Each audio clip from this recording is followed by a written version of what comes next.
very easy to fall in love. It's very hard to break it off because he's not Jewish. Just in a lot of ways, like if you really like someone, if you really feel for someone the way that, in the way that things just happen, you know, and it's just something magical, then you do think about your future. And part of my future does involve raising children, and I do think that I want to raise my, maybe not in a Jewish home, but I do think that I would like to have a Jewish husband. And so it's really difficult because the question is love or religion. People live with an illusion that love would solve all problems. But they don't even know what is love. When you meet a nice looking girl and you want to be with her, this is not love.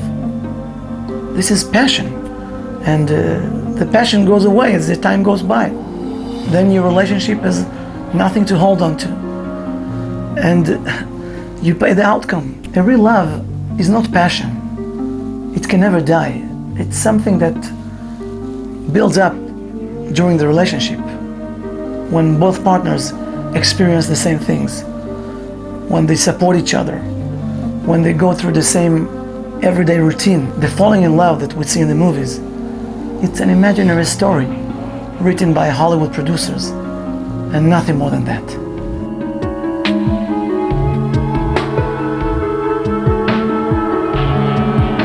At one moment there was an idea, and it seemed good and cool. His family was upset, and I think in the back of his brain it wasn't perfect for him. But it was in the abstract, it wasn't real. It was in the future, and it was just an idea.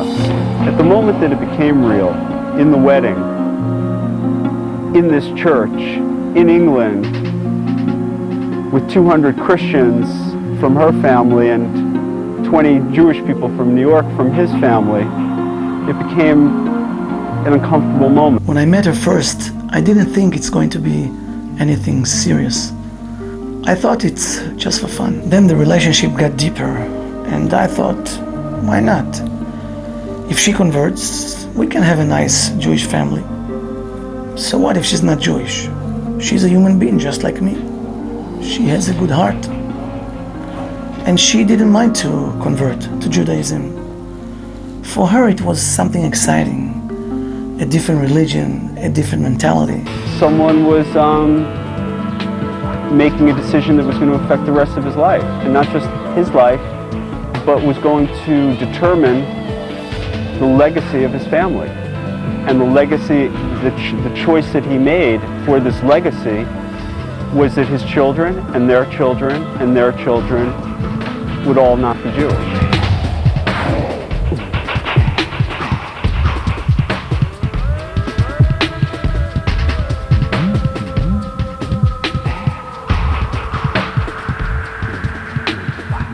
When you're with someone who's non-Jewish, and I have been, there's just a broad base of experience that's fallen out, that's not there, that you don't share. And I think it becomes sorely obvious, maybe not in the beginning when things are rosy and fun and exciting and everything's happy and there are no questions about anything, but as things become more complex and complicated in a relationship, it's just something that's unavoidable. And even if it's something that seems resolved for the short run, I know I've seen family friends and people who've gotten married, and it's totally not an issue because they're so in love and they're willing to compromise for each other, but it gets in the way. It really does. It really can cause a lot of problems down the line. Once we started to establish our relationship, the reality blew up right in the face.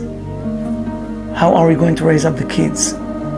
What about the Jewish holidays? Once your kids don't know about it, that's it. None of your family will know forever. From then on, the tradition is lost in your family up to this point, and you're the one that lost it. Your parents have brought you to this point, and then you're the one that's just inside that your entire family's history is gone.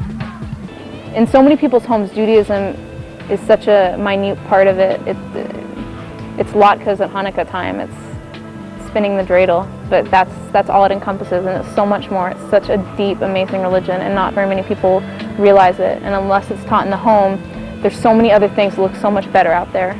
And unless you're taught the true value of what Judaism is, why would somebody want to stay in it? Even if I'm not religious or traditional, I'm still a Jew. I can never escape my history or my deep feelings towards anything that symbolizes Judaism or Israel. If my partner is not Jewish, then the chances for her or him to be excited about Judaism just like me, I think it's close to zero. I'm convinced that I'm going to raise my kids Jewish, and I'm convinced that they're going to be Jewish, even if my wife isn't Jewish. And my wife is not going to be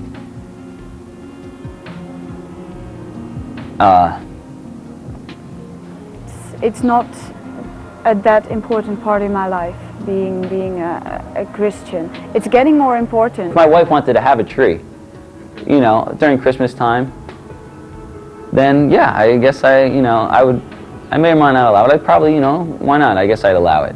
Every Christian's right to celebrate Christmas and Easter and everything. So I don't know how I'm going to do that. I guess I'll just celebrate that. And I think we should come to the agreement to enjoy each other's religion instead of making a big fuss about it. It's not like we're going to associate any kind of religious or... I mean, I believe that Jesus is the Messiah. I do believe that. So, no, I would like to stick with my religion on those points. We're not going to have Jesus on the tree, Jesus and the crosses, no. That's why I meant more of a secular type tree, like a green one, a pine tree. Maybe some of those balls on it, you know. Okay, after we get married, we have kids. Yeah, of course I want to give the child a bris, of course. But if she wanted to get it baptized, I mean, if my Jewish husband don't want me to baptize my children, I wouldn't agree with that at all, because I want my children to be baptized. I wouldn't want to have a priest there at the wedding. About 60 years ago, there was a madman named Hitler who wanted to exterminate the Jewish people. Thank God he didn't succeed. But the way I see it now, an assimilation is affecting the Jewish nation, just like the final solution of Hitler did.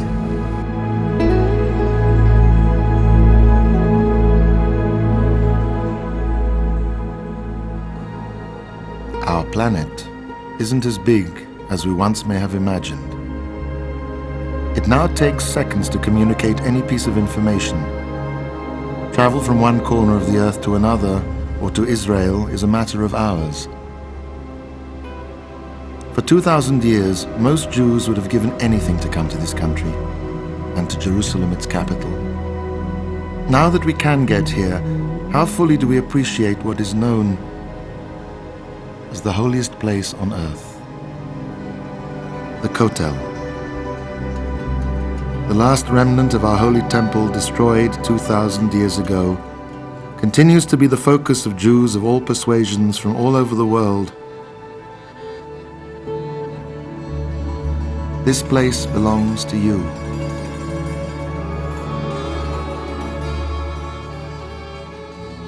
And you belong to it.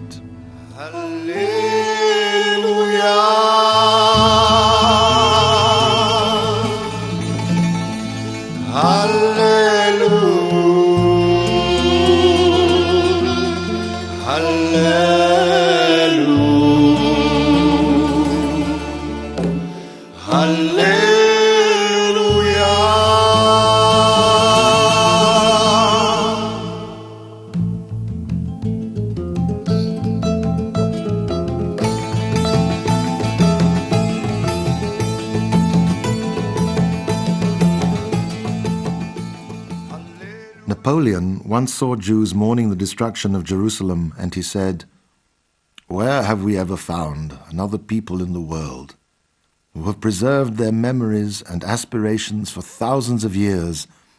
I swear that there is a good future for this nation."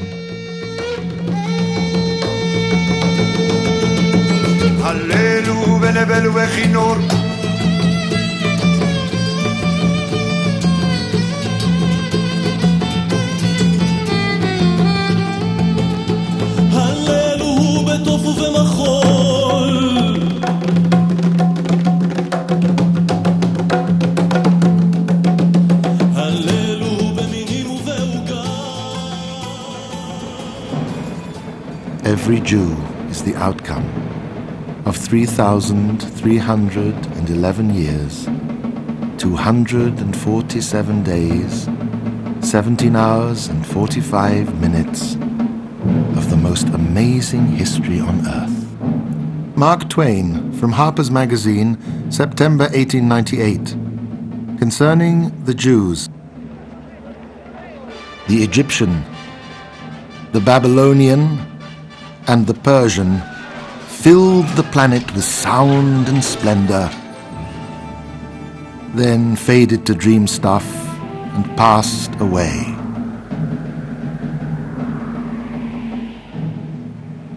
The Greek and the Roman followed and made a vast noise, and they are gone. Other peoples have sprung up and held their torch high for a time.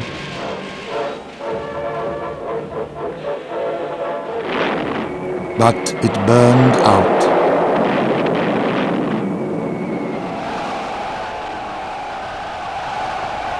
And they sit in twilight now, or have vanished. Mark Twain concludes, "The Jew saw them all, beat them all. All things are mortal but the Jew. All other forces pass, but he remains. What is the secret of his immortality?" The Jews became a nation when they left Egypt and were given the Torah on Mount Sinai. They have preserved this holy code meticulously, observing its precepts, studying it, and passing it down from generation to generation. I want to share something with you. The Hebrew letters are not just regular letters. They're actually the DNA for the entire universe. Our unique faith, however, has also been singled out for persecution throughout the ages. Why?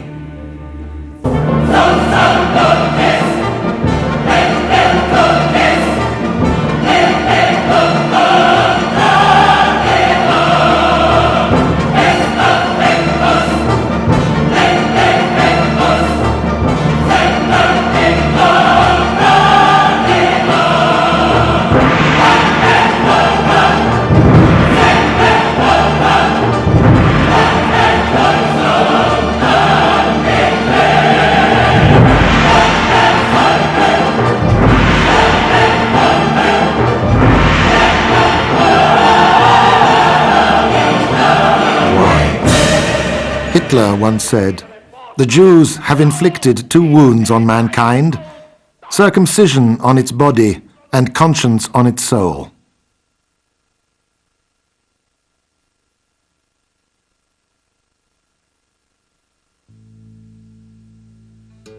For over 3,000 years, we have survived and flourished against all odds. In the next 25 years, we stand to lose more Jews to assimilation than we lost in the Holocaust. Assimilation is the product of ignorance. Ignorance can be cured.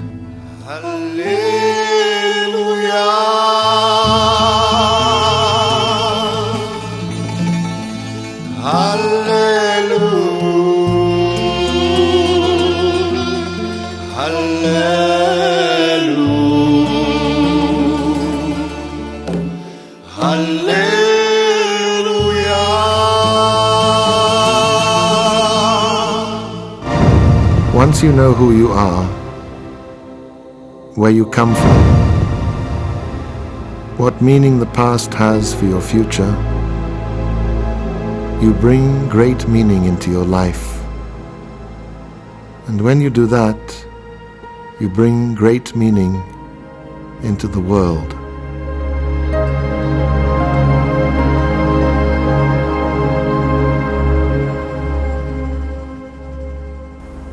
העניין של ההתבוללות זה עניין שהאדם רוצה לנתק את עצמו מהבורא עולם.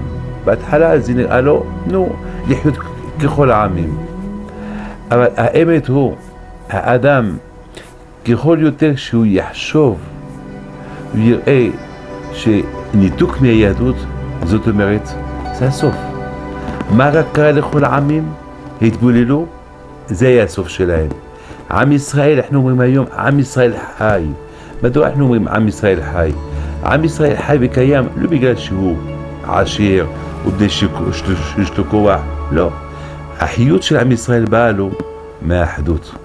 מהאחדות, והאחדות, מי איחד את עם ישראל? זה התורה.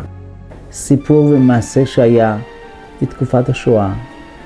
יהודי צדיק וקדוש, יהודי חסיד וירא שמיים, עטור בתפילין, והוא מעוטף בציצית, ונתקל מול גרמני שואף וצמא דם, שראה את היהודי עסוק ב400 של הלכה, בתורה ובתפילה, הרים את כת הירובה שלו, והיכה וחבט בראשו בחוזקה, והוא הרג אותו.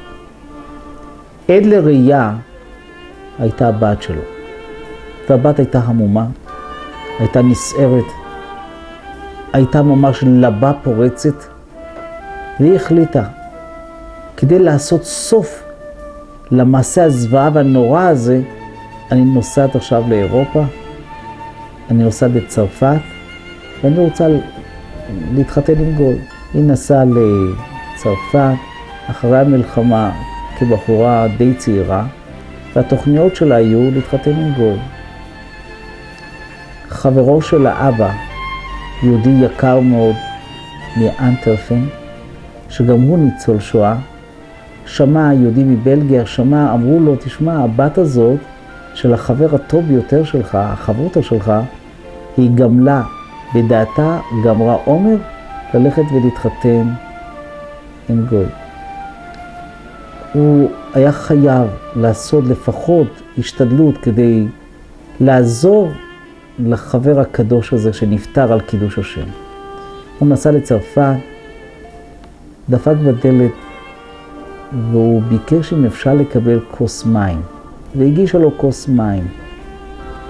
כשקיבל את הכוס מים הוא דחף את הדלת, אפשר לומר, פתח אותה לרווחה ואמר לה, סליחה, אני רוצה רק 2 דקות לדבר, לגזול מזמנך. והיא בשום אופן לא רצתה לדבר איתו. מיד הכירה, הבינה על מה ולמה הוא בא. הוא שאל אותה, מה היה המעשה הזוועה ביותר שעברת בשואה? מה זה היה הדבר שזיזע אותך ביותר? זה היה כשראיתי את אבא שלי מוכה עם כת הרובה, חבטה כל כך חזקה וקשה בראשו, כשהוא עטור בתפילין, הוא מתבוסס בדמו ומת.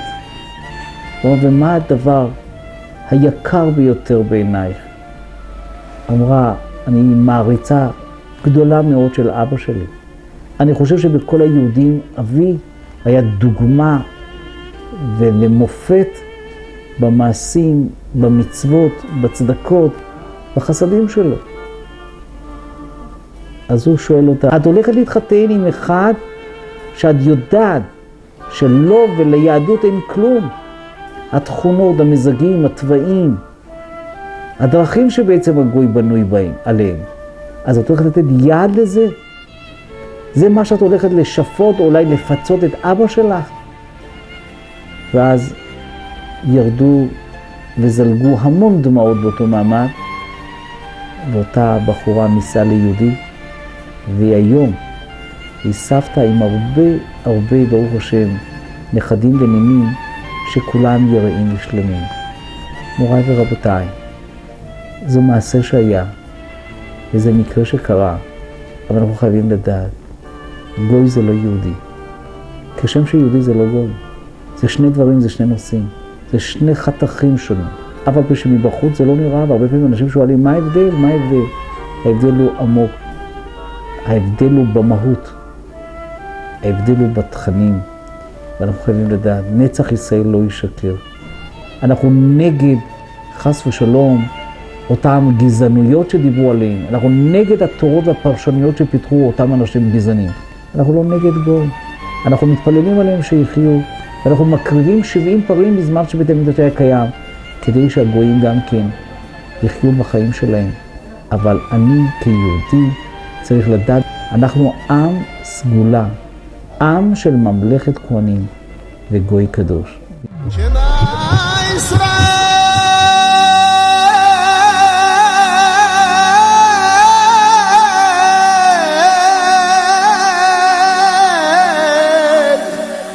אדוני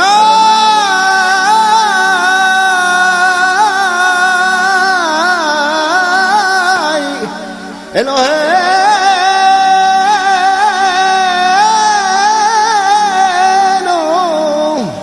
אדוני אחד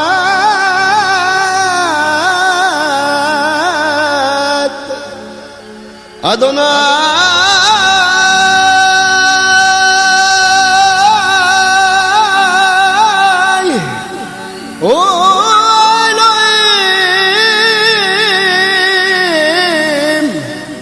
אדוני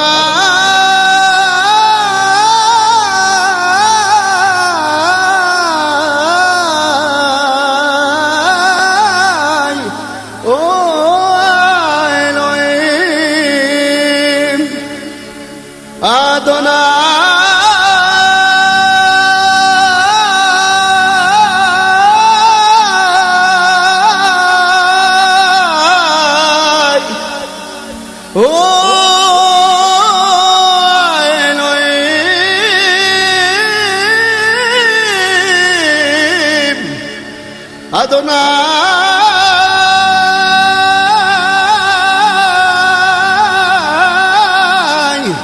הוא האלוהים אדוני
לעולם